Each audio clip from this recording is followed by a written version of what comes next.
So hello everyone and welcome back to my channel. आज के इस वीडियो में हम लोग एनालिसिस कर रहे हैं एक बहुत ही फेमस पोएम की जिसका नाम है the flea written by John done.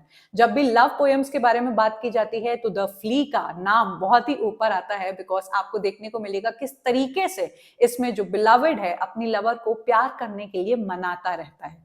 ये जो पोएट्री है लिखी है आपके master of metaphysical poetry John Donne ने, जो कि जाने जाते हैं अपने कंसीट्स के लिए। जिनको भी नहीं पता है कि कंसीट्स क्या होते हैं तो इन्हें हम एक्सटेंडेड मेटाफर बोलते हैं। ऐसा कंपैरिजन जो आपके दिमाग में आ ही नहीं सकता है, वो इंटेलेक्चुअल कंपैरिजन किया है आपके जॉन डन ने अपनी कई सारी पोएट्रीज में, और इसी के ही ये मास्टर कहलाते हैं। आपको ये पता होना चाहिए कि अगर आप जॉन डन को पढ़ रहे हैं तो ये सिर्फ लव पोएम्स नहीं लिखा करते थे। लव पोएम्स के साथ ही साथ ये डिवाइन टॉपिक्स या डिवाइन पोएट्री के भी बारे में बात करते थे, जैसे रिलीजियस पोएम्स इनकी हो जाती हैं। देन ये मेटाफिजिकल पोएट्री या फिर फिलोसॉफिकल टाइप की पोएट्री भी लिखा करते हैं। तो अगर कोई भी इंसान जानना चाहता हो कि आपके जॉन डन कौन सी टाइप की पोएट्री लिखा करते हैं तो वो भी आपके सामने क्लियर है। आज हम लोग पढ़ने वाले हैं इनकी सबसे फेमस लव पोएम के बारे में, जिसका नाम है आपका द फ्ली।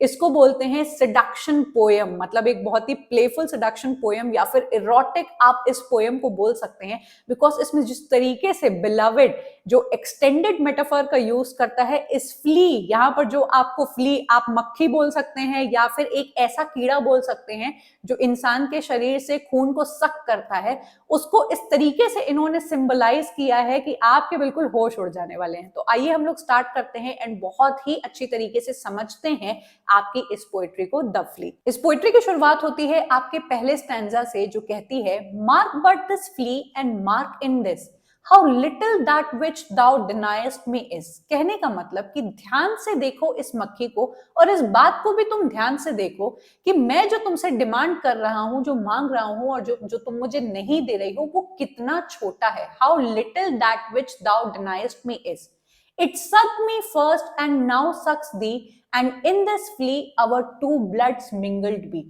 इट पर यहाँ पर आपका जो ध्यान घसीटा गया है वो आपकी फ्ली के ऊपर है, जो कहने की कोशिश कर रहा है कि इसने पहले मुझसे सक किया, क्योंकि मैंने आपको बताया कि ये एक कीड़ा है, ये मक्खी है जो ब्लड सक करती है, एंड नाउ ये तुमसे सक करता है, तुम्हारा ब्लड सक करता है।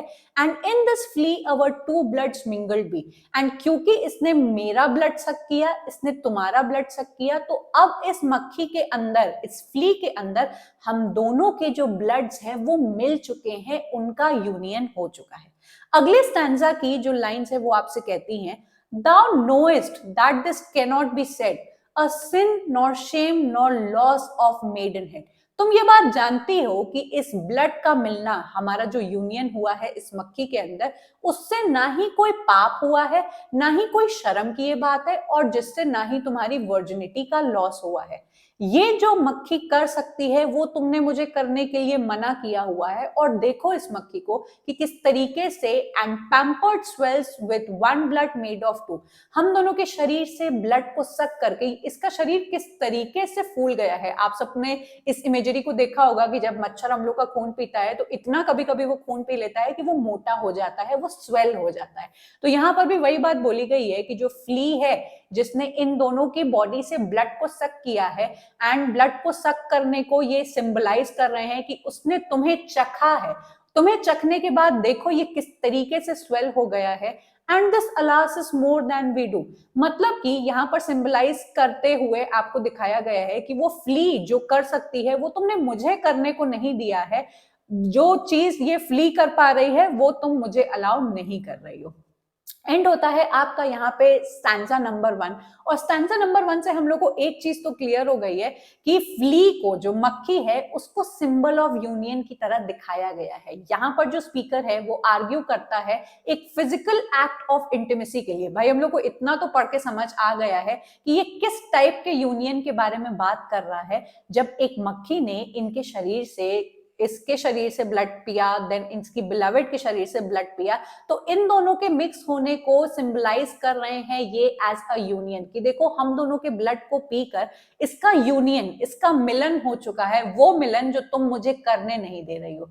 इस मिलन से ना ही कोई पाप हुआ है, ना ही कोई शर्मनाक चीज है, और ना ही तुम्हारी वर्जिनिटी पर किसी भी तरीके की आंच आई है।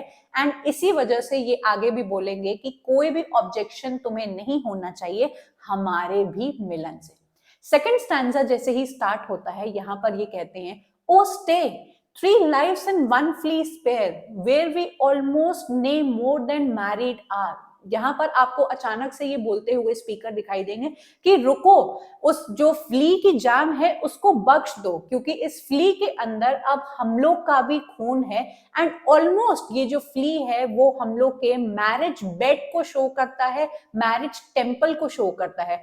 बहुत ही सिंपल सी ये इमेजरी है जो आपको समझ में आएगी कि उसने अगर उसके बिलवेड के बॉडी से खून पिया, उसकी लवर की बॉडी से खून पिया, तो वो जो मक्खी है जिसके अंदर अब खुद का खून है, उस इंसान का खून है स्पीकर का, एंड उसकी बिलवेड का खून है, वो मिल के बन चुका है आपकी एक सेक्रेड चीज इस स्पीकर के सिंबलाइजेशन में, जिसको वो एक बहुत ही सेक्रेड चीज बताते हुए कहते हैं कि अब ये मक्खी सिंबलाइज कर रही है हमारे मैरिज बेड को, जो कि ऑलमोस्ट सिमिलर है एक चर्च से, हमारे मैरिज टेम्पल से। आगे के स्टैंजा में ये कहते हैं, thou parents grudge and you we were met and cloistered in these living walls of jet। यहां पर ये बताने की कोशिश करते हैं कि मुझे पता है कि तुम्हारे पेरेंट्स इस बात को डिसअप्रूव करेंगे, एंड पेरेंट्स का नाम यहाँ लेके दिखाया गया है कि किस तरीके से आपकी जो सोसाइटी होती है वो इन टाइप्स के फिजिकल एक्ट को डिसअप्रूव करती है कि भाई जब तक आपकी शादी नहीं हो गई है तो you should not indulge in these kinds of physical pleasures with your beloved. तो ये बात हम सब जानते हैं। पेरेंट्स का यहाँ पर नाम लेकर सोसाइटी के ही डिसअप्रूवमेंट को दिखाया जा रहा है कि मैं जानता हूं कि तुम्हारे पेरेंट्स इस बात को डिसअप्रूव करेंगे एंड तुम भी हेजिटेट कर रही हो, लेकिन हम दोनों का जो यूनियन है वो इस मक्खी के चार दीवारी में, इस मक्खी के शरीर की चार दीवारी में वो तो हो चुका है। Thou used make you apt to kill me, let not to that self murder added be and sacrilege 3 sins in killing 3। In 3 lines के थ्रू ये बताने की, स्पीकर बताने की कोशिश कर रहा है कि तुम्हें बहुत कंपेल्ड तो फील हो रहा है कि मैं इस मक्खी को मार दूं, जिस तरीके से हमारे समाज में इस टाइप के लवर्स को जो फिजिकली अट्रैक्टेड होते हैं या फिजिकली अपने मिलन के बारे में बात करते हैं, उसको किसी भी तरीके से जड़ से ये सोसाइटी खत्म कर देना चाहती है या फिर उनके मिलन को सपोर्ट नहीं करती है। तो मुझे पता है उस थिंकिंग के अकॉर्डिंग तुम इस मक्खी के अंदर हुए हमारे मिलन को तुरंत मार देना चाहती हो, लेकिन ये पाप मत करना, क्योंकि जो सेक्रेड थिंग हुई है, इस हमारा जो मिलन इस मक्खी के शरीर के अंदर हुआ है, उसको करने की वजह से तुम जब इनको मार दोगी तो तुम सिर्फ मक्खी को नहीं मार रही हो, तुम 3 पाप, 3 मर्डर अटेम्प्ट करोगी, जिसका मतलब कि तुम इस मक्खी को सिर्फ नहीं मारोगी, इसके अंदर जो मेरा खून है, तुम्हारा खून है, इन तीनों को मिलके तुम मारोगे, जो कि एक गलत चीज रहेगी। तो सेकंड स्टैंजा में हम लोग को इतना समझ में आता है कि जो फ्ली की लाइफ है उसको अभी भी बहुत ही सेक्रेड एंड बहुत ही ज्यादा पॉजिटिव सेंस में बताते हुए ये अपनी बिलवेड को अभी भी मनाने की कोशिश कर रहे हैं। जाहिर सी बात है, आप सब समझ गए होंगे कि फिजिकली उनके साथ इन्वॉल्व होने के लिए ये अपनी बिलवेड को कई सारे बहानों का नाम ले लेकर मनाने की कोशिश कर रहे हैं। Speaker fully entices the woman to spare the flea lives. उसको बार बार कहते हैं कि नहीं नहीं, इस फ्ली को मत मारो, क्योंकि इस फ्ली के अंदर जो यूनियन है हम दोनों का, वो ये सिंबलाइज कर रहा है। भले आपके पेरेंट्स, भले हमारी जो सोसाइटी है वो इस बात को डिसअप्रूव करती है, लेकिन जो fleas union is harmless and sacred, लेकिन जो फ्ली के अंदर हमारा मिलन हुआ है वो हार्मलेस है एंड वो सेक्रेड है एंड वो किसी भी तरीके से हम लोग को नुकसान नहीं करता है। आपके स्टैंजा नंबर 3 में बोला जाता है, cruel and sudden hast thou since purpled thy nail in blood of innocence। अब इन 2 लाइनों से हम लोग को पता लगता है कि उसकी जो लवर थी उसने लगता है मक्खी का खत्म कर दिया काम, उस मक्खी को मार दिया। इसीलिए यहाँ पे ये बोल रहे हैं कि तुम कितनी क्रूअल हो, तुमने क्रूअली एक्ट किया एंड अब्रप्टली एंड सडनली तुमने इस मक्खी को मार दिया और अपना जो नेल है उसको पर्पल कर लिया। ये सिंबलाइज करने का बस एक तरीका है, आप जब एक मोटे खून पिए हुए मच्छर को मारते हैं तो लाल की जगह जो पर्पल टाइप ऑफ ब्लड होता है वो आपको देखने को मिलता है। हेंस यहाँ पर भी वही चीज बोली गई है। Wherein could this flea guilty be except in that drop which it sucked from thee। कहने का मतलब गलती ही क्या थी इस मक्खी की, इस फ्ली की, बस इसने तुमसे थोड़ा सा खून ही, एक टाइनी ड्रॉप ऑफ ब्लड ही तो सक किया था। आखिरी के स्टैंजा में, आखिरी की लाइंस में आपको बोला है, yet thou triumphest and sayest that thou findest not thyself nor me the weaker now. Yet इस मक्खी को मार देने के बाद, अपने आप को बहुत ही विक्टोरियस कर लेने के बाद, जीत जाने के बाद, तुम इस बात को देखो कि इस मक्खी के मर जाने के बाद, जिसके अंदर तुम्हारा खून था, मेरा खून था, इस मक्खी का खून था, क्या हम दोनों किसी भी तरीके से वीक फील कर रहे हैं? बिल्कुल भी हम लोग वीक फील नहीं कर रहे हैं. Tis true, then learn how false fears be. Just so much honor when you yieldest to me will waste as this flea's death took life from thee. जिस तरीके से, ये फिर से मक्खी को कह रहे हैं कि तुमने इस मक्खी को मार दिया और उस मक्खी के मर जाने की वजह से हम दोनों को वीक तो फील नहीं हो रहा है, जबकि हमारा इस मक्खी के शरीर में मिलन हो चुका था. तो तुम इस बात को मेरी प्रिय समझो कि तुम्हारा ये जो डर है कि अगर तुम मेरे साथ फिजिकली इन्वॉल्व होगी तो तुम्हारा ऑनर कम हो जाएगा, तुम्हारा मेडन हेड कम हो जाएगा, ये सब जो तुम्हारे डर हैं वो व्यर्थ के हैं. इन सभी बातों को तुम्हें भूल जाना चाहिए. तुम्हारा कोई ऑनर नहीं जाने वाला है. एंड अब तुम इस ऑनर के बारे में सोचने से अच्छा है कि जिस तरीके से मक्खी के मरने से कुछ नहीं हुआ, उसी तरीके से जब तुम मुझे सबमिट कर दोगी या मेरे साथ फिजिकली तुम इन्वॉल्व हो जाओगे, तुम्हारा कोई भी नुकसान नहीं होगा. थर्ड स्टैंजा से हमें यही बात समझ में आती है कि मक्खी के मर जाने के बाद भी कोई इफेक्ट नहीं पड़ता है, उसकी डेथ का कोई फर्क नहीं पड़ता है. और इसी बात का एक एक्सक्यूज उठाकर आपका जो स्पीकर है वो बार बार बोलने की कोशिश कर रहा है कि तुम अगर मेरे साथ लव मेकिंग करोगी तो तुम्हारे ऑनर पर भी किसी भी तरीके का लॉस नहीं होगा, हार्म नहीं होगा. एंड इसीलिए इस पोएट्री को अ प्लेफुल सेडक्शन पोएम कहते हैं. आई होप आपको ये समझ में आ गई होगी. So I hope the poetry is clear to you now. हम लोग ने बहुत ही अच्छे तरीके से ध्यान लगाकर इन पोएट्री की सभी लाइंस को अच्छे से समझ लिया है. अब अगर आपके एग्जाम में चाहे आरसी में ये क्वेश्चन पूछा जाएगा, चाहे इसकी लाइंस पुट अप होंगे, तो आप लोग बहुत ही आसानी से इसका मीनिंग निकाल लेंगे. देयर आर सर्टेन थिंग्स जो हम लोग के एग्जाम में एक पोएट्री की लाइंस के अलावा भी पूछी जाती है, हम लोग एक बार उनको भी देख लेंगे. सबसे पहली चीज कि आपकी ये जो पोएम है वो 1590 में लिखी गई है. Likely when done was a law student. आप सबको पता होगा कि आगे जाके जो डन है वो प्रीस्ट बन जाते हैं एंड क्लेरिकल एंड आपके divine poetry and religious poetry को लिखने लगते हैं. ये जो पोएट्री है उन्होंने अपने करियर के शुरुआती दौर पे लिखी थी, जब वो एक लॉ स्टूडेंट थे, उन्होंने पढ़ना वगैरह स्टार्ट किया था एंड अभी तक वो प्रीस्ट नहीं बने थे. तो 1590s में आपकी ये पोएम लिखी गई है, लेकिन इसको पब्लिश कराया गया है पोस्टमसली इन 1633. ये डेट्स हमारे लिए इंपॉर्टेंट होती है बिकॉज हमारे एग्जाम में काफी सारे क्रोनोलॉजी बेस्ड क्वेश्चंस पूछे जाते हैं. तो मेक श्योर आप जब नोट्स बना रहे हो तो आप वहां पर writing date and publishing date दोनों को अलग अलग मेंशन कर रहे हो. जैसा कि हम लोग ने इस पोएट्री में समझा कि इस पोएट्री के अंदर कंसीट का इस्तेमाल किया गया है, इंजैम्पमेंट का, आपकी सेक्स की इमेजरी को दिखाया गया है कि how the beloved is again and again using different kind of excuses. उस मक्खी का इस्तेमाल करके ये किस तरीके से बार बार अपनी बिलवेड को to submit to him and to urge her his beloved की वो उसके साथ लव मेकिंग में इंडल्ज हो जाए, उसके बारे में बात करते हैं. एंड क्योंकि एक मैरिज टेम्पल और एक मैरिज की चर्च की उन्होंने बात की है, तो क्रिश्चियनिटी के भी आपके कुछ सारे थीम्स यहाँ पर हम लोग को देखने को मिलते हैं.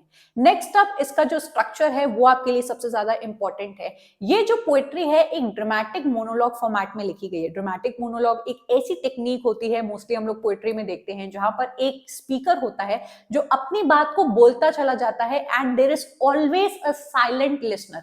इस केस में हम लोग की जो इनकी लवर है वो साइलेंट लिसनर का काम करती हैं. वो कुछ बोलती नहीं है पूरी आपकी पोएट्री के दौरान, बस आपका स्पीकर ही उनको मनाने में लगा रहता है. तो इस पोएट्री को हम लोग ड्रामेटिक मोनोलॉग बोलते हैं. इस पोएट्री के अंदर हम लोग ने देखा कि 3 स्टैंजास हैं विथ 9 लाइन्स ईच. तो आपकी 27 टोटल लाइंस आ जाएंगी. अब ये जो आपकी इंफॉर्मेशन है ये आपके ऊपर डिपेंड है कि आप इसको नोट डाउन करके लिखना चाहते हैं, क्योंकि आपके कुछ ऐसे एग्जाम्स होते हैं जिसमें ये सारी इंफॉर्मेशन काम आती है. अदरवाइज ये सिर्फ आपको एक्स्ट्रा नॉलेज के लिए बताई जा रही है. The speaker uses flea as an extended metaphor to argue that their love union is no different from the mingling of their blood inside the flea. मैंने आपको बताया कि किस तरीके से जो बिलवेड है, उनका जो लवर है, वो किस तरीके से मना रहा है अपनी लवर को कि भाई तुम जिस तरीके से परेशान हो रही हो कि हम लोग कोई पाप तो नहीं कर रहे हैं या फिर हम लोग को बहुत शर्मनाक कि कोई काम तो नहीं कर रहे हैं, तो ऐसा कुछ भी नहीं है, क्योंकि जिस मिलन के बारे में बात कर रहे हैं, the love making that he is trying, he is trying to convince his partner for, वो तो ऑलरेडी आपके मक्खी के शरीर में हो गया है। तो जो चीज हो गई है उसको फिजिकली करने में किस बात की आपको शर्म है? ठीक है। मीटर के बारे में बात करेंगे, जो एग्जाम में कभी कभी पूछी जाती है। इस मीटर का, इस पर्टिकुलर पोएट्री को आयम्बिक टेट्रामीटर में लिखा गया है, जहां पर आपका अनस्ट्रेस्ड सिलेबल से स्टार्ट होती है आपकी line, followed by a stressed syllable. अगर आप ध्यान से देखेंगे, mark but this flea and mark in this, तो ये आपको आयम्बिक टेट्रामीटर में देखने को मिल जाएगी, जिसके 4 आयम्बिक फीट पर लाइन हमें देखने को मिलती है।